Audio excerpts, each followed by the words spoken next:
ಓಂ ಶಾಂತಿ. ತಾರೀಕು 16/8/2024. ಪ್ರಾತಃ ಮುರುಳಿ. ಮಧುರ ಮಕ್ಕಳೇ, ವಿದೇಹಿ ತಂದೆಯಾದ ನಾನು ದೇಹಧಾರಿಯಾದ ನಿಮ್ಮನ್ನು ವಿದೇಹಿಯನ್ನಾಗಿ ಮಾಡಲು ಓದಿಸುತ್ತೇನೆ. ಇದು ಹೊಸ ಮಾತಾಗಿದೆ. ಇದನ್ನು ಮಕ್ಕಳೇ ತಿಳಿದುಕೊಳ್ಳುತ್ತಾರೆ. ಪ್ರಶ್ನೆ: ತಂದೆಯು ಒಂದೇ ಮಾತನ್ನು ಪದೇ ಪದೇ ತಿಳಿಸುವ ಅವಶ್ಯಕತೆ ಏಕೆ ಬರುತ್ತದೆ? ಉತ್ತರ: ಏಕೆಂದರೆ ಮಕ್ಕಳು ಪದೇ ಪದೇ ಮರೆತು ಬಿಡುತ್ತಾರೆ. ಕೆಲವು ಮಕ್ಕಳು ಹೇಳುತ್ತಾರೆ, ತಂದೆಯು ಪದೇ ಪದೇ ಅದೇ ಮಾತನ್ನು ತಿಳಿಸುತ್ತಾರೆ. ಅದಕ್ಕೆ ತಂದೆಯು ಹೇಳುತ್ತಾರೆ, ನಾನು ಅವಶ್ಯಕವಾಗಿ ಅದೇ ಮಾತನ್ನು ತಿಳಿಸಬೇಕಾಗುತ್ತದೆ.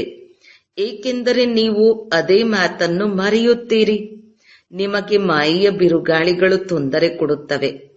ನಾನು ಪ್ರತಿದಿನ ಎಚ್ಚರಿಸದಿದ್ದರೆ ನೀವು ಮಾಯೆಯ ಬಿರುಗಾಳಿಗಳಿಂದ ಸೋಲನ್ನು ಅನುಭವಿಸುತ್ತೀರಿ. ಇಲ್ಲಿಯವರೆಗೆ ನೀವು ಸತೋಪ್ರಧಾನರೆಲ್ಲಿ ಆಗಿದ್ದೀರಿ? ಯಾವಾಗ ಆಗುತ್ತೀರಿ? ಆಗ ನಾನು ಹೇಳುವುದನ್ನು ನಿಲ್ಲಿಸುತ್ತೇನೆ. ಓಂ ಶಾಂತಿ. ಇದಕ್ಕೆ ವಿಚಿತ್ರವಾದ ಆತ್ಮಿಕ ವಿದ್ಯೆ ಎಂದು ಹೇಳುತ್ತಾರೆ. ಹೊಸ ಪ್ರಪಂಚವಾದ ಸತ್ಯಯುಗದಲ್ಲಿಯೂ ದೇಹಧಾರಿಗಳೇ ಒಬ್ಬರು ಇನ್ನೊಬ್ಬರಿಗೆ ಓದಿಸುತ್ತಾರೆ. ಜ್ಞಾನವನ್ನು ಎಲ್ಲರೂ ಓದಿಸುತ್ತಾರೆ. ಇಲ್ಲಿಯೇ ಓದಿಸುತ್ತೇನೆ. ಆದರೆ ಅಲ್ಲಿ ಎಲ್ಲ ದೇಹಧಾರಿಗಳೇ ಒಬ್ಬರು ಇನ್ನೊಬ್ಬರಿಗೆ ಓದಿಸುತ್ತಾರೆ. ವಿದೇಹಿ ತಂದೆ ಅಥವಾ ಆತ್ಮಿಕ ತಂದೆಯು ಓದಿಸಲು ಎಂದೂ ಸಾಧ್ಯವಿಲ್ಲ. ಶಾಸ್ತ್ರಗಳಲ್ಲಿಯೂ ಕೃಷ್ಣ ಭಗವಾನ್ ವಾಚ ಎಂದು ಬರೆದಿದ್ದಾರೆ. ಅವರು ಸಹ ಶರೀರಧಾರಿಯಾಗಿದ್ದಾರೆ. ಈ ಹೊಸ ಮಾತನ್ನು ಕೇಳಿ ತಬ್ಬಿಬ್ಬಾಗುತ್ತಾರೆ. ಆತ್ಮಿಕ ತಂದೆಯೇ ನಾವು ಆತ್ಮಗಳಿಗೆ ಓದಿಸುತ್ತಿದ್ದಾರೆ ಎಂಬ ಮಾತನ್ನು ನಿಮ್ಮಲ್ಲಿಯೂ ನಂಬರ್ ವಾರ್ ಅನುಸಾರವೇ ತಿಳಿಯುತ್ತಾರೆ. ಇದು ಹೊಸ ಮಾತಾಗಿದೆ. ಕೇವಲ ಈ ಸಂಗಮ ಯುಗದಲ್ಲಿ ಸ್ವಯಂ ತಂದೆ ಬಂದು ತಿಳಿಸುತ್ತಾರೆ. ಇವರ ಮುಖಾಂತರ ನಿಮಗೆ ಓದಿಸುತ್ತೇನೆ. ಜ್ಞಾನ ಸಾಗರ, ಶಾಂತಿಯ ಸಾಗರ, ಸರ್ವ ಆತ್ಮಗಳ ತಂದೆ ಅವರೇ ಆಗಿದ್ದಾರೆ. ಇದು ತಿಳುವಳಿಕೆಯ ಮಾತಾಗಿದೆ. ಸ್ಥೂಲವಾಗಿ ನೋಡುವುದಕ್ಕೆ ಏನೂ ಕಾಣುವುದಿಲ್ಲ. ಆತ್ಮವೇ ಮುಖ್ಯವಾಗಿದೆ ಮತ್ತು ಅದು ಅವಿನಾಶಿಯಾಗಿದೆ. ಶರೀರವು ವಿನಾಶಿಯಾಗಿದೆ. ಈಗ ಆ ಅವಿನಾಶಿ ಆತ್ಮವು ಕುಳಿತು ಓದಿಸುತ್ತಾರೆ. ಬಲೆ ನೀವು ಸಮ್ಮುಖದಲ್ಲಿ ನೋಡುತ್ತೀರಿ, ಅವರು ಸಾಕಾರ ಶರೀರದಲ್ಲಿ ಕುಳಿತಿದ್ದಾರೆ. ಆದರೆ ನಿಮಗೆ ಗೊತ್ತಿದೆ, ಈ ಜ್ಞಾನವನ್ನು ದೇಹಧಾರಿಗಳು ಕೊಡುವುದಿಲ್ಲ. ಜ್ಞಾನ ಕೊಡುವವರು ವಿದೇಹಿ ತಂದೆಯಾಗಿದ್ದಾರೆ. ಹೇಗೆ ಕೊಡುತ್ತಾರೆ? ಅದನ್ನೂ ಸಹ ನೀವು ತಿಳಿದುಕೊಂಡಿದ್ದೀರಿ. ಮನುಷ್ಯರಂತೂ ಬಹಳ ಪರಿಶ್ರಮದಿಂದ ತಿಳಿದುಕೊಳ್ಳುತ್ತಾರೆ. ಈ ನಿಶ್ಚಯ ಮಾಡಿಸಲು ನೀವು ಎಷ್ಟೊಂದು ತಲೆ ಕೆಡಿಸಿಕೊಳ್ಳಬೇಕಾಗುತ್ತದೆ. ನಿರಾಕಾರನಿಗೆ ಯಾವುದೇ ನಾಮ, ರೂಪ, ದೇಶ, ಕಾಲವೇ ಇಲ್ಲ ಎಂದು ಅವರು ಹೇಳುತ್ತಾರೆ. ಆದರೆ ತಂದೆಯು ಕುಳಿತು ಓದಿಸುತ್ತಾರೆ ಮತ್ತು ತಿಳಿಸುತ್ತಾರೆ. ಮಕ್ಕಳೇ, ನಾನು ಎಲ್ಲ ಆತ್ಮಗಳ ತಂದೆಯಾಗಿದ್ದೇನೆ. ನನ್ನನ್ನು ನೀವು ಸ್ಥೂಲ ಕಣ್ಣುಗಳಿಂದ ನೋಡಲು ಸಾಧ್ಯವಿಲ್ಲ. ನಿಮಗೆ ಗೊತ್ತಿದೆ, ತಂದೆಯು ವಿದೇಹಿಯಾಗಿದ್ದಾರೆ. ಪ್ರೇಮ, ಆನಂದದ ಸಾಗರನಾಗಿದ್ದಾರೆ. ಅವರು ಹೇಗೆ ಓದಿಸುತ್ತಾರೆ? ಸ್ವಯಂ ತಂದೆಯೇ ತಿಳಿಸುತ್ತಾರೆ. ನಾನು ಹೇಗೆ ಬರುತ್ತೇನೆ? ಯಾರ ಆಧಾರವನ್ನು ಪಡೆದುಕೊಳ್ಳುತ್ತೇನೆ? ನಾನು ಯಾವುದೇ ಗರ್ಭದಿಂದ ಜನ್ಮ ಪಡೆದುಕೊಳ್ಳುವುದಿಲ್ಲ. ನಾನು ಮನುಷ್ಯ ಅಥವಾ ದೇವತೆಯಾಗುವುದಿಲ್ಲ. ದೇವತೆಗಳು ಸಹ ಶರೀರ ಪಡೆದುಕೊಳ್ಳುತ್ತಾರೆ. ಆದರೆ ನಾನು ಸದಾ ಅಶರೀರಿಯಾಗಿರುತ್ತೇನೆ. ನಾಟಕದಲ್ಲಿ ನನ್ನ ಪಾತ್ರವೇ ಹೀಗಿದೆ. ನಾನೆಂದು ಪುನರ್ಜನ್ಮದಲ್ಲಿ ಬರುವುದಿಲ್ಲ ಅಂದಾಗ ಇದು ತಿಳುವಳಿಕೆಯ ಮಾತಾಗಿದೆ. ಸ್ಥೂಲವಾಗಿ ಕಾಣಿಸುವುದಿಲ್ಲ. ಮನುಷ್ಯರು ಕೃಷ್ಣ ಭಗವಾನ್ ವಾಚ ಎಂದು ತಿಳಿಯುತ್ತಾರೆ. ಭಕ್ತಿ ಮಾರ್ಗದಲ್ಲಿ ರಥವನ್ನು ಸಹ ಹೇಗೆ ಮಾಡಿದ್ದಾರೆ? ತಂದೆಯು ತಿಳಿಸುತ್ತಾರೆ, ಮಕ್ಕಳೇ, ನೀವು ತಬ್ಬಿಬ್ಬಾಗುವುದಿಲ್ಲ ತಾನೆ? ಒಂದು ವೇಳೆ ಏನಾದರೂ ಅರ್ಥವಾಗದಿದ್ದರೆ ತಂದೆಯನ್ನು ಕೇಳಿ. ಹಾಗೆ ಹೇಳುವುದಾದರೆ ಕೇಳದೆಯೇ ತಂದೆಯು ಎಲ್ಲವನ್ನೂ ಹೇಳುತ್ತಾರೆ. ನೀವು ಏನನ್ನೂ ಕೇಳುವ ಅವಶ್ಯಕತೆಯೇ ಇಲ್ಲ. ನಾನು ಈ ಪುರುಷೋತ್ತಮ ಸಂಗಮ ಯುಗದಲ್ಲಿಯೇ ಅವತರಿಸುತ್ತೇನೆ. ನನ್ನ ಜನ್ಮವೂ ಸಹ ವಿಚಿತ್ರವಾಗಿದೆ. ನೀವು ಮಕ್ಕಳಿಗೆ ಸಹ ಆಶ್ಚರ್ಯವೆನಿಸುತ್ತದೆ. ಎಷ್ಟು ದೊಡ್ಡ ಪರೀಕ್ಷೆಯನ್ನು ತೇರ್ಗಡೆ ಮಾಡಿಸುತ್ತಾರೆ. ಬಹಳ ದೊಡ್ಡ ವಿಶ್ವದ ಮಾಲೀಕರನ್ನಾಗಿ ಮಾಡಲು ಓದಿಸುತ್ತಾರೆ. ಬಹಳ ಆಶ್ಚರ್ಯದ ಮಾತಾಗಿದೆಯಲ್ಲವೇ? ಆತ್ಮಗಳೇ, ಪ್ರತಿ 5000 ವರ್ಷಗಳ ನಂತರ ನಾನು ನಿಮ್ಮ ಸೇವೆಗಾಗಿ ಬರುತ್ತೇನೆ. ಆತ್ಮಗಳಿಗೆ ಓದಿಸುತ್ತೇನಲ್ಲವೇ? ಕಲ್ಪ ಕಲ್ಪದ ಸಂಗಮ ಯುಗದಲ್ಲಿ ನಾನು ನಿಮ್ಮ ಸೇವೆಗಾಗಿ ಬರುತ್ತೇನೆ. ಹೇ ತಂದೆ, ಹೇ ಪತೀತ ಪಾವನ, ಬನ್ನಿ ಎಂದು ಅರ್ಧ ಕಲ್ಪದಿಂದ ನೀವು ನನ್ನನ್ನು ಕರೆದಿರಿ. ಕೃಷ್ಣನಿಗೆ ಪತೀತ ಪಾವನ ಎಂದು ಯಾರೂ ಹೇಳುವುದಿಲ್ಲ. ಪತೀತ ಪಾವನ ಎಂದು ಪರಮಪಿತ ಪರಮಾತ್ಮನಿಗೆ ಹೇಳುತ್ತಾರೆ. ಆದ್ದರಿಂದ ಹೇಳುತ್ತಾರೆ, ಅಕಾಲ ಮೂರ್ತಿ ಸತ್ಯ ಶಿಕ್ಷಕ, ಅಕಾಲ ಮೂರ್ತಿ ಸದ್ಗುರು. ಸಿಖ್ಖರ ಘೋಷಣಾ ವಾಕ್ಯಗಳು ಬಹಳ ಇವೆ. ಆದರೆ ಸದ್ಗುರು, ಅಕಾಲ ಮೂರ್ತಿ ಯಾವಾಗ ಬರುತ್ತಾರೆ ಎನ್ನುವುದು ಅವರಿಗೆ ತಿಳಿದಿಲ್ಲ. ಇದು ಗಾಯನವಿದೆ. ಮನುಷ್ಯರಿಂದ ದೇವತೆಗಳನ್ನಾಗಿ ಮಾಡಿದರು. ಯಾವಾಗ ಬಂದು ಮನುಷ್ಯರನ್ನು ದೇವತೆಯನ್ನಾಗಿ ಮಾಡುತ್ತಾರೆ? ಅವರೇ ಸರ್ವರ ಸದ್ಗತಿ ಮಾಡುವವರಾಗಿದ್ದಾರೆ. ಇದು ಪಕ್ಕಾ ನಿಶ್ಚಯವಿರಬೇಕು. ಅವರು ಬಂದು ಏನು ಹೇಳುತ್ತಾರೆ? ಕೇವಲ ತಿಳಿಸುತ್ತಾರೆ, ಮನ್ಮನಾಭವ. ಅದರ ಅರ್ಥವನ್ನು ಸಹ ತಿಳಿಸುತ್ತಾರೆ. ಬೇರೆ ಯಾರು ಇದರ ಅರ್ಥವನ್ನು ತಿಳಿಸಲು ಸಾಧ್ಯವಿಲ್ಲ. ತಮ್ಮನ್ನು ಆತ್ಮ ಎಂದು ತಿಳಿಯಿರಿ ಎಂಬ ಮತವನ್ನು ಸ್ವಯಂ ಅಕಾಲ ಮೂರ್ತಿಯೇ ಕುಳಿತು ಈ ದೇಹದ ಮೂಲಕ ತಿಳಿಸುತ್ತಾರೆ. ಅಂದಾಗ ಇದನ್ನು ತಿಳಿಸಿಕೊಡಲೇಬೇಕು. ವಿಶ್ವದ ಮಾಲೀಕರನ್ನಾಗಿ ಮಾಡಲು ತಂದೆಯೇ ನಿಮ್ಮ ಸೇವೆಯಲ್ಲಿ ಬರಬೇಕಾಗುತ್ತದೆ. ತಿಳಿಸುತ್ತಾರೆ, ಹೇ ಆತ್ಮಗಳೇ, ನೀವು ಮೊದಲು ಸತೋಪ್ರಧಾನರಾಗಿದ್ದಿರಿ, ನಂತರ ತಮೋಪ್ರಧಾನರಾಗಿದ್ದೀರಿ. ಈ ಸೃಷ್ಟಿ ಚಕ್ರವು ಸುತ್ತುತ್ತದೆಯಲ್ಲವೇ? ದೇವತೆಗಳ ಪ್ರಪಂಚವು ಪಾವನವಾಗಿತ್ತು. ಅವರು ಎಲ್ಲಿ ಹೋದರು? ಇದು ಸಹ ಯಾರಿಗೂ ತಿಳಿದಿಲ್ಲ. ಗೊಂದಲಕ್ಕೊಳಗಾಗಿದ್ದಾರೆ. ತಂದೆಯು ಬಂದು ನಿಮ್ಮನ್ನು ಬುದ್ಧಿವಂತರನ್ನಾಗಿ ಮಾಡುತ್ತಾರೆ. ಮಕ್ಕಳೇ, ನಾನು ಒಂದೇ ಬಾರಿ ಬರುತ್ತೇನೆ. ಪಾವನ ಪ್ರಪಂಚದಲ್ಲಿ ನಾನೇಕೆ ಬರಲಿ? ಅಲ್ಲಿ ಕಾಲವೂ ಬರುವುದಿಲ್ಲ. ತಂದೆಯು ಕಾಲರ ಕಾಲ ಆಗಿದ್ದಾರೆ ಅಂದ ಮೇಲೆ ಸತ್ಯಯುಗದಲ್ಲಿ ಬರುವ ಅವಶ್ಯಕತೆ ಇಲ್ಲ. ಅಲ್ಲಿ ಕಾಲವೂ ಬರುವುದಿಲ್ಲ, ಮಹಾಕಾಳನು ಬರುವುದಿಲ್ಲ. ಮಹಾಕಾಲ ತಂದೆಯು ಬಂದು ಎಲ್ಲ ಆತ್ಮರನ್ನು ಕರೆದುಕೊಂಡು ಹೋಗುತ್ತಾರೆ. ಖುಷಿಯಿಂದ ಹೋಗುತ್ತೀರಲ್ಲವೇ? ಹೌದು ಬಾಬಾ, ಖುಷಿಯಿಂದ ಹೋಗುತ್ತೇವೆ.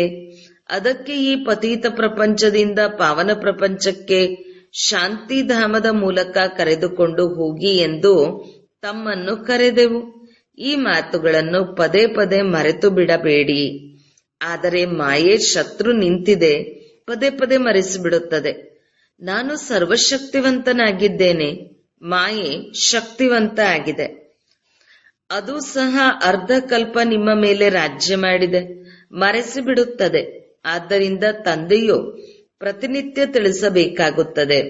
ಪ್ರತಿನಿತ್ಯ ಎಚ್ಚರಿಸದಿದ್ದರೆ ಮಾಯೆ ಬಹಳ ನಷ್ಟ ಮಾಡುತ್ತದೆ. ಪವಿತ್ರತೆ ಮತ್ತು ಅಪವಿತ್ರತೆಯ ಆಟವಾಗಿದೆ.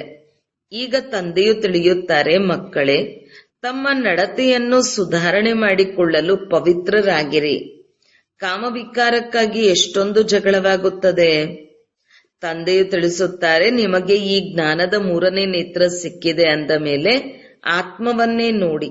ಆದರೆ ಈ ಸ್ಥೂಲ ನೇತ್ರದಿಂದ ನೋಡಲೇಬೇಡಿ. ನಾವೆಲ್ಲ ಆತ್ಮರು ಸಹೋದರರಾಗಿದ್ದೇವೆ ಅಂದ ಮೇಲೆ ವಿಕಾರವು ಹೇಗೆ ಬರಲು ಸಾಧ್ಯ? ನಾವು ಅಶರೀರಿಯಾಗಿ ಬಂದಿದ್ದೆವು, ಈಗ ಮತ್ತೆ ಅಶರೀರಿಯಾಗಿ ಹೋಗಬೇಕು. ಆತ್ಮವು ಸತೋಪ್ರಧಾನವಾಗಿ ಬಂದಿತ್ತು, ಈಗ ಸತೋಪ್ರಧಾನವಾಗಿಯೇ ಮಧುರ ಮನೆಗೆ ಹೋಗಬೇಕು. ಮುಖ್ಯವಾದದ್ದು ಪವಿತ್ರತೆಯ ಮಾತಾಗಿದೆ. ಪ್ರತಿನಿತ್ಯವೂ ಅದೇ ಮಾತನ್ನು ತಿಳಿಸುತ್ತಾರೆಂದು ಮನುಷ್ಯರು ಹೇಳುತ್ತಾರೆ. ಇದಂತೂ ಸರಿ. ಆದರೆ ಏನು ತಿಳಿಸಿಕೊಡುತ್ತಾರೆ? ಅದರಂತೆ ನಡೆಯಬೇಕಲ್ಲವೇ? ಮಾಡುವುದಕ್ಕೋಸ್ಕರವೇ ತಿಳಿಸಿಕೊಡಲಾಗುತ್ತದೆ. ಆದರೆ ಯಾರೂ ನಡೆಯುವುದಿಲ್ಲ. ಆದ್ದರಿಂದ ಪ್ರತಿನಿತ್ಯವೂ ತಿಳಿಸಬೇಕಾಗುತ್ತದೆ. ಬಾಬಾ, ತಾವು ಯಾವುದನ್ನು ಪ್ರತಿನಿತ್ಯವೂ ತಿಳಿಸುತ್ತೀರಿ ಅದನ್ನು ನಾವು ಚೆನ್ನಾಗಿ ತಿಳಿದುಕೊಂಡಿದ್ದೇವೆ. ಈಗ ನಾವು ತಮೋಪ್ರಧಾನರಿಂದ ಸತೋಪ್ರಧಾನ ಆಗಿಬಿಡುತ್ತೇವೆ. ತಾವು ಇನ್ನು ತಿಳಿಸುವುದನ್ನು ಬಿಡಿ ಎಂದು ಹೇಳುತ್ತಾರೇನೋ? ಆದ್ದರಿಂದ ತಂದೆಯು ಪ್ರತಿನಿತ್ಯ ತಿಳಿಸಿಕೊಡಬೇಕಾಗುತ್ತದೆ. ಮಾತು ಒಂದೇ ಆಗಿದೆ, ಆದರೆ ಮಾಡುತ್ತಿಲ್ಲವಲ್ಲ. ತಂದೆಯನ್ನು ನೆನಪು ಮಾಡುವುದಿಲ್ಲ. ಬಾಬಾ ಪದೇ ಪದೇ ಮರೆತು ಹೋಗುತ್ತೇವೆಂದು ಹೇಳುತ್ತಾರೆ. ತಂದೆಯು ನೆನಪು ತರಿಸಲು ಪದೇ ಪದೇ ಹೇಳಬೇಕಾಗುತ್ತದೆ. ನೀವು ಸಹ ಇದನ್ನೇ ಪದೇ ಪದೇ ತಿಳಿಸಿ ತಮ್ಮನ್ನು ಆತ್ಮವೆಂದು ತಿಳಿದು ತಂದೆಯನ್ನು ನೆನಪು ಮಾಡಿ. ಆಗ ನಿಮ್ಮ ಪಾಪವು ಭಸ್ಮವಾಗುತ್ತದೆ. ಬೇರೆ ಯಾವ ಉಪಾಯವಿಲ್ಲ. ಪ್ರಾರಂಭದಲ್ಲಿ ಮತ್ತು ಅಂತ್ಯದಲ್ಲಿ ಇದೇ ಮಾತನ್ನು ಹೇಳುತ್ತೇನೆ. ಏಕೆಂದರೆ ನೆನಪಿನಿಂದಲೇ ಸತೋಪ್ರಧಾನರಾಗಬೇಕು. ಬಾಬಾ ಮಾಯೆಯ ಬಿರುಗಾಳಿ ಮರೆಸಿಬಿಡುತ್ತದೆ ಎಂದು ಹೇಳುತ್ತಾರೆಂದ ಮೇಲೆ ತಂದೆಯು ಹೇಳುವುದನ್ನು ಬಿಟ್ಟು ಬಿಡುವುದೇ? ನಂಬರ್ ವಾರ್ ಪುರುಷಾರ್ಥಾನುಸಾರವೇ ನಡೆಯುತ್ತಾರೆಂದು ತಂದೆಗೆ ತಿಳಿದಿದೆ. ಎಲ್ಲಿಯವರೆಗೆ ಸತೋಪ್ರಧಾನವಾಗುವುದಿಲ್ಲವೋ ಅಲ್ಲಿಯವರೆಗೂ ಹೋಗಲು ಸಾಧ್ಯವಿಲ್ಲ. ಯುದ್ಧದ ಸಂಬಂಧವೂ ಇದೆಯಲ್ಲವೇ? ಯಾವಾಗ ನೀವು ನಂಬರ್ ವಾರ್ ಪುರುಷಾರ್ಥದ ಅನುಸಾರ ಸತೋಪ್ರಧಾನರಾಗುತ್ತೀರಿ, ಆಗ ಯುದ್ಧವು ಪ್ರಾರಂಭವಾಗುವುದು. ಜ್ಞಾನವಂತೂ 1 ಸೆಕೆಂಡಿನದಾಗಿದೆ. ಬೇಹದ್ದಿನ ತಂದೆಯನ್ನು ಪಡೆದುಕೊಂಡಿರಿ. ಯಾವಾಗ ಪತಿತರಾಗುತ್ತೀರೋ ಆಗಲೇ ಅವರಿಂದ ಬೇಹದ್ದಿನ ಸುಖವು ಸಿಗುತ್ತದೆ. ಒಳ್ಳೆಯ ರೀತಿಯಲ್ಲಿ ಪುರುಷಾರ್ಥ ಮಾಡಬೇಕು. ಕೆಲವರಂತೂ ಏನನ್ನೂ ತಿಳಿದುಕೊಳ್ಳುವುದಿಲ್ಲ. ತಂದೆಯ ನೆನಪು ಮಾಡುವಷ್ಟು ಬುದ್ಧಿ ಇಲ್ಲ ಎಂದು ಈ ವಿದ್ಯೆಯನ್ನು ಓದಿಲ್ಲ. ಇಡೀ ಚಕ್ರದಲ್ಲಿ ನಿರಾಕಾರ ತಂದೆಯಿಂದ ಯಾರೂ ಓದಿಲ್ಲ. ಆದ್ದರಿಂದ ಇದು ಹೊಸ ಮಾತಾಗಿದೆ. ತಂದೆಯು ತಿಳಿಸುತ್ತಾರೆ, ನಿಮ್ಮನ್ನು ಸತೋಪ್ರಧಾನರನ್ನಾಗಿ ಮಾಡಲು ನಾನು ಪ್ರತಿ 5000 ವರ್ಷಗಳ ನಂತರ ಬರುತ್ತೇನೆ. ಎಲ್ಲಿಯವರೆಗೆ ನೀವು ಸತೋಪ್ರಧಾನರಾಗುವುದಿಲ್ಲವೋ ಅಲ್ಲಿಯವರೆಗೂ ಈ ಪದವಿಯನ್ನು ಪಡೆಯಲು ಸಾಧ್ಯವಿಲ್ಲ.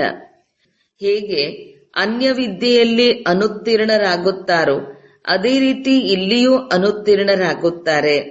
ಶಿವತಂದೆಯನ್ನು ನೆನಪು ಮಾಡುವುದರಿಂದ ಏನಾಗುತ್ತದೆ ಎಂಬುದನ್ನು ಸಹ ತಿಳಿದುಕೊಳ್ಳುವುದಿಲ್ಲ. ತಂದೆಯಾಗಿದ್ದಾರೆ ಎಂದ ಮೇಲೆ ಅವಶ್ಯಕವಾಗಿ ತಂದೆಯಿಂದ ಆಸ್ತಿಯೂ ಸಿಗಬೇಕಲ್ಲವೇ? ಸ್ವರ್ಗದ ಆಸ್ತಿಯೂ ಸಿಗಬೇಕಲ್ಲವೇ? ತಂದೆಯು ಒಂದೇ ಬಾರಿ ತಿಳಿಸುತ್ತಾರೆ, ಇದರಿಂದ ನೀವು ದೇವತೆಗಳಾಗುತ್ತೀರಿ. ನೀವು ದೇವತೆಗಳಾದ ನಂತರ ನಂಬರ್ ವಾರ್ ಪಾತ್ರ ಅಭಿನಯಿಸಲು ಬರುತ್ತೀರಿ. ಈ ಎಲ್ಲಾ ಮಾತುಗಳು ವೃದ್ಧರ ಬುದ್ಧಿಯಲ್ಲಿ ಕುಳಿತುಕೊಳ್ಳುವುದಿಲ್ಲ. ಆದ್ದರಿಂದ ತಂದೆಯು ಸಹಜವಾಗಿ ತಿಳಿಸುತ್ತಾರೆ, ತಮ್ಮನ್ನು ಆತ್ಮವೆಂದು ತಿಳಿದು ತಂದೆಯನ್ನು ನೆನಪು ಮಾಡಿ ಸಾಕು. ಆ ಶಿವ ತಂದೆಯು ಎಲ್ಲ ಆತ್ಮರಿಗೆ ತಂದೆಯಾಗಿದ್ದಾರೆ. ಶರೀರದ ತಂದೆಯು ಪ್ರತಿಯೊಬ್ಬರಿಗೂ ಬೇರೆ ಬೇರೆಯಾಗಿದ್ದಾರೆ. ಶಿವ ತಂದೆಯು ನಿರಾಕಾರ ಆಗಿದ್ದಾರೆ. ಅವರನ್ನು ನೆನಪು ಮಾಡುತ್ತಾ ಮಾಡುತ್ತಾ ಪವಿತ್ರರಾಗಿ ಶರೀರ ಬಿಟ್ಟು ತಂದೆಯ ಬಳಿ ಹೋಗಿ ತಲುಪಬೇಕು. ತಂದೆಯಂತೂ ಎಲ್ಲರಿಗೂ ತಿಳಿಸುತ್ತಾರೆ, ಆದರೆ ಎಲ್ಲರೂ ಏಕರಸವಾಗಿ ತಿಳಿದುಕೊಳ್ಳುವುದಿಲ್ಲ. ಮಾಯೆ ಮರೆಸಿಬಿಡುತ್ತದೆ. ಇದಕ್ಕೆ ಯುದ್ಧವೆಂದು ಹೇಳುತ್ತಾರೆ. ತಂದೆಯು ಎಷ್ಟು ಚೆನ್ನಾಗಿ ತಿಳಿಸುತ್ತಾರೆ, ಎಷ್ಟು ಮಾತುಗಳು ಸ್ಮೃತಿ ತರಿಸುತ್ತಾರೆ. ಮುಖ್ಯವಾಗಿ ಆಗಿರುವ ಪಟ್ಟಿಯನ್ನು ಮಾಡಿರಿ. ಒಬ್ಬ ತಂದೆಯನ್ನು ಸರ್ವವ್ಯಾಪಿ ಎಂದು ಹೇಳಿರುವುದು ಭಗವಾನುವಾಚ, ನಾನು ಸರ್ವವ್ಯಾಪಿ ಅಲ್ಲ. ಸರ್ವವ್ಯಾಪಿಯಂತೂ ಪಂಚವಿಕಾರಗಳಾಗಿವೆ. ಇದು ಅತಿ ದೊಡ್ಡ ತಪ್ಪಾಗಿದೆ. ಗೀತೆಯ ಭಗವಂತನು ಶ್ರೀಕೃಷ್ಣನಲ್ಲ, ಪರಮಪಿತ ಪರಮಾತ್ಮ ಆಗಿದ್ದಾರೆ. ಈ ತಪ್ಪುಗಳನ್ನು ಸುಧಾರಣೆ ಮಾಡಿಕೊಂಡರೆ ದೇವತೆಗಳಾಗುತ್ತೀರಿ. ಆದರೆ ನಾವು ತಿಳಿಸಿಕೊಟ್ಟೆವು, ಈ ತಪ್ಪುಗಳ ಕಾರಣವೇ ಪಾವನವಾಗಿದ್ದ ಭಾರತ ಪತೀತವಾಗಿದೆ ಎಂದು ಯಾವ ಮಕ್ಕಳು ಬರೆದಿಲ್ಲ. ಅನ್ಯರಿಗೆ ಅದನ್ನು ಸಹ ತಿಳಿಸಬೇಕು. ಭಗವಂತನು ಸರ್ವವ್ಯಾಪಿಯಾಗಲು ಹೇಗೆ ಸಾಧ್ಯ? ಭಗವಂತ ಒಬ್ಬರೇ ಆಗಿದ್ದಾರೆ. ಅವರು ಪಾರಲೌಕಿಕ ತಂದೆ, ಶಿಕ್ಷಕ, ಸದ್ಗುರುವಾಗಿದ್ದಾರೆ. ಯಾವುದೇ ದೇಹದಾರಿಗೆ ತಂದೆ, ಶಿಕ್ಷಕ, ಸದ್ಗುರು ಎಂದು ಹೇಳಲು ಸಾಧ್ಯವಿಲ್ಲ. ಶ್ರೀಕೃಷ್ಣ ಇಡೀ ಸೃಷ್ಟಿಯಲ್ಲಿ ಎಲ್ಲರಿಗಿಂತ ಶ್ರೇಷ್ಠನಾಗಿದ್ದಾನೆ. ಸೃಷ್ಟಿ ಸತೋಪ್ರಧಾನವಾದಾಗ ಕೃಷ್ಣನು ಬರುತ್ತಾನೆ. ನಂತರ ಸತೋದಲ್ಲಿ ರಾಮನು ಬರುತ್ತಾನೆ. ಅದಾದ ನಂತರ ನಂಬರ್ ವಾರಾಗಿ ತಮ್ಮ ತಮ್ಮ ಸಮಯದಲ್ಲಿಯೇ ಎಲ್ಲರೂ ಬರುತ್ತಾರೆ. ಶಾಸ್ತ್ರಗಳಲ್ಲಿ ತೋರಿಸುತ್ತಾರೆ, ಎಲ್ಲರ ವಿಕಾರಗಳನ್ನು ತೆಗೆದುಕೊಂಡು ಕಂಠವೇ ಕಪ್ಪಾಗಿ ಹೋಯಿತು. ಆದರೆ ಈಗ ತಿಳಿಸುತ್ತಾ ತಿಳಿಸುತ್ತಾ ಗಂಟಲೇ ಒಣಗಿ ಹೋಗುತ್ತದೆ. ಮಾತು ಎಷ್ಟು ಚಿಕ್ಕದಾಗಿದೆ, ಆದರೆ ಮಾಯೆಯು ಎಷ್ಟು ಶಕ್ತಿಶಾಲಿಯಾಗಿದೆ. ಪ್ರತಿಯೊಬ್ಬರೂ ತಮ್ಮನ್ನು ಕೇಳಿಕೊಳ್ಳಿ, ನಾವು ಇಂತಹ ಗುಣವಂತರು ಸತೋಪ್ರಧಾನರಾಗಿದ್ದೇವೆಯೇ? ತಂದೆಯು ತಿಳಿಸುತ್ತಾರೆ, ಎಲ್ಲಿಯವರೆಗೂ ವಿನಾಶವಾಗುವುದಿಲ್ಲವೋ ಅಲ್ಲಿಯವರೆಗೂ ನೀವು ಕರ್ಮಾತೀತ ಸ್ಥಿತಿಯನ್ನು ತಲುಪಲು ಸಾಧ್ಯವಿಲ್ಲ.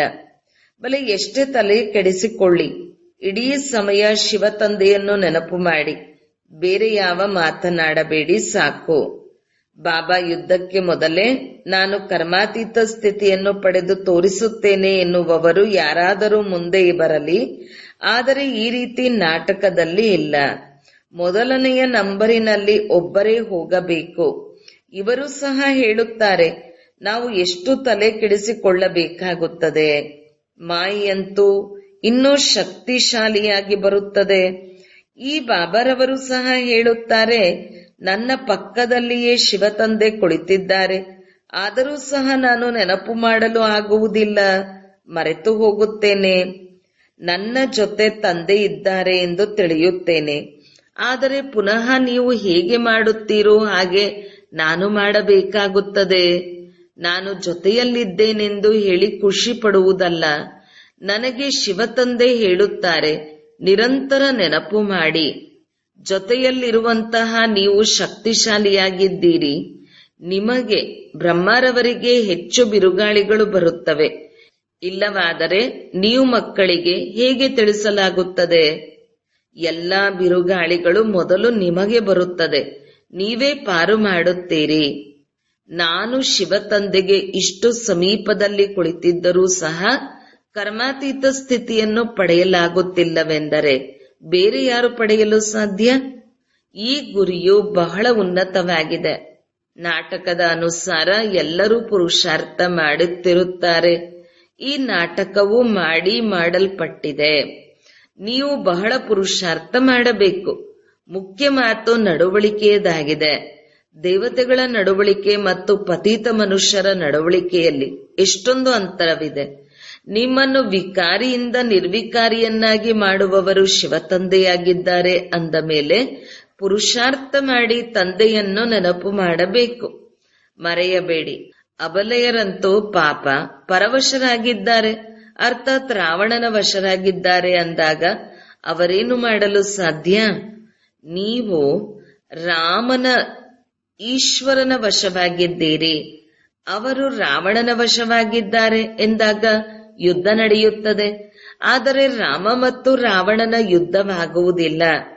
ತಂದೆಯು ನೀವು ಮಕ್ಕಳಿಗೆ ಭಿನ್ನ ಭಿನ್ನ ಪ್ರಕಾರದಲ್ಲಿ ಪ್ರತಿದಿನ ತಿಳಿಸುತ್ತಾರೆ, ಮಕ್ಕಳೇ ನಿಮ್ಮನ್ನು ನೀವು ಸುಧಾರಣೆ ಮಾಡಿಕೊಳ್ಳಿ. ಹಗಲು ರಾತ್ರಿ ಲೆಕ್ಕವನ್ನು ನೋಡಿ. ಇಡೀ ದಿನದಲ್ಲಿ ಯಾವುದೇ ಆಸುರಿ ನಡತೆಯಂತೂ ನಡೆಯಲಿಲ್ಲ ತಾನೆ? ಉದ್ಯಾನವನದಲ್ಲಿ ಹೂವುಗಳು ನಂಬರವಾರಾಗಿಯೇ ಇರುತ್ತವೆ, ಒಂದು ಇನ್ನೊಂದರಂತೆ ಇರುವುದಿಲ್ಲ. ಎಲ್ಲ ಆತ್ಮರಿಗೂ ತಮ್ಮ ತಮ್ಮದೇ ಆದ ಪಾತ್ರ ಸಿಕ್ಕಿದೆ. ಪ್ರತಿಯೊಬ್ಬ ಪಾತ್ರಧಾರಿ ಪಾತ್ರವನ್ನು ಅಭಿನಯಿಸುತ್ತಾರೆ. ತಂದೆಯು ಬಂದು ಸ್ಥಾಪನೆಯ ಕಾರ್ಯವನ್ನು ಮಾಡಿಯೇ ಮಾಡುತ್ತಾರೆ. ಪ್ರತಿ 5,000 ವರ್ಷಗಳ ನಂತರ ಬಂದು ವಿಶ್ವದ ಮಾಲೀಕರನ್ನಾಗಿ ಮಾಡುತ್ತಾರೆ. ಬೇಹದ್ದಿನ ತಂದೆ ಅಂದ ಮೇಲೆ ಅವಶ್ಯಕವಾಗಿ ಹೊಸ ಪ್ರಪಂಚದ ಆಸ್ತಿಯನ್ನು ಕೊಡುತ್ತಾರೆ.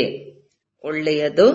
ಮಧುರಾತಿ ಮಧುರ ಅಗಲಿ ಮರಳಿ ಸಿಕ್ಕಿರುವಂತಹ ಮಕ್ಕಳ ಪ್ರತಿ ಮಾತಪಿತಾ ಬಾಪ್ ದಾದಾರವರ ನೆನಪು, ಪ್ರೀತಿ ಹಾಗೂ ಸುಪ್ರಭಾತ. ಆತ್ಮೀಯ ಮಕ್ಕಳಿಗೆ ಆತ್ಮೀಯ ತಂದೆಯ ನಮಸ್ತೆ. ಧಾರಣೆಗಾಗಿ ಮುಖ್ಯ ಸಾರ 1. ಜ್ಞಾನದ 3ನೇ ನೇತ್ರದಿಂದ ಆತ್ಮವನ್ನೇ ನೋಡಬೇಕು. ಶರೀರದ ನೇತ್ರಗಳಿಂದ ನೋಡಲೇಬಾರದು. ಅಶರೀರಿ ಆತ್ಮ ಆಗುವ ಅಭ್ಯಾಸ ಮಾಡಬೇಕು. 2. ತಂದೆಯ ನೆನಪಿನಿಂದ ನಿಮ್ಮ ನಡವಳಿಕೆಯನ್ನು ದಿವ್ಯ ಮಾಡಿಕೊಳ್ಳಬೇಕು. ತಮ್ಮ ಹೃದಯದೊಂದಿಗೆ ಕೇಳಿಕೊಳ್ಳಬೇಕು, ಎಲ್ಲಿಯವರೆಗೆ ಗುಣವಂತನಾಗಿದ್ದೇನೆ? ನಾವು ಇಡೀ ದಿನದಲ್ಲಿ ಆಸುರಿ ನಡತೆಯಂತೂ ನಡೆಯಲಿಲ್ಲವೇ? ವರದಾನ: ಸದಾ ಎಚ್ಚರಿಕೆಯಿಂದಿರುತ್ತಾ ರಾಯಲ್ ರೂಪದ ಮಾಯೆಯ ಛಾಯೆಯಿಂದ ಸುರಕ್ಷಿತವಾಗಿರುವವರೇ ಮಾಯಾ ಪ್ರೂಫ್ ಭವ. ವರ್ತಮಾನ ಸಮಯದಲ್ಲಿ ಮಾಯೆ ಸತ್ಯದ ಅರಿವನ್ನು ಅನುಭವ ಮಾಡುವ ಶಕ್ತಿಯನ್ನು ಮಾಯ ಮಾಡಿ ತಪ್ಪನ್ನು ಸರಿಯೆಂದು ಅನುಭವ ಮಾಡಿಸುತ್ತದೆ. ಹೀಗೆ ಯಾರಾದರೂ ಜಾದೂ ಮಂತ್ರ ಮಾಡಿದರೆ ಅದಕ್ಕೆ ಪರವಶರಾಗುತ್ತಾರೆ. ಹಾಗೆ ರಾಯಲ್ ಮಾಯೆ ಸತ್ಯವನ್ನು ಅರಿಯಲು ಬಿಡುವುದಿಲ್ಲ. ಆದ್ದರಿಂದ ಬಾಪ್ ದಾದಾ ಎಚ್ಚರಿಕೆಗೆ ಹೆಚ್ಚಿನ ಒತ್ತು ನೀಡುತ್ತಿದ್ದಾರೆ. ಈ ರೀತಿ ಎಚ್ಚರಿಕೆಯಾಗದಿದ್ದರೆ ಮಾಯೆಯ ಛಾಯೆಯಿಂದ ಸುರಕ್ಷಿತರಾಗಿ ಮಾಯಾಪ್ರೂಫ್ ಆಗಿಬಿಡುವಿರಿ. ವಿಶೇಷ ಮನಸ್ಸು ಬುದ್ಧಿಯನ್ನು ತಂದೆಯ ಛತ್ರಛಾಯೆಯ ಆಶ್ರಯದಲ್ಲಿ ತನ್ನಿ. ಸ್ಲೋಗನ್: ಯಾರು ಸಹಜ ಯೋಗಿಯಾಗಿದ್ದಾರೆ ಅವರನ್ನು ನೋಡಿ ಅನ್ಯರಿಗೂ ಸಹ ಯೋಗ ಸಹಜವಾಗಿ ಬಿಡುತ್ತದೆ. ಓಂ ಶಾಂತಿ.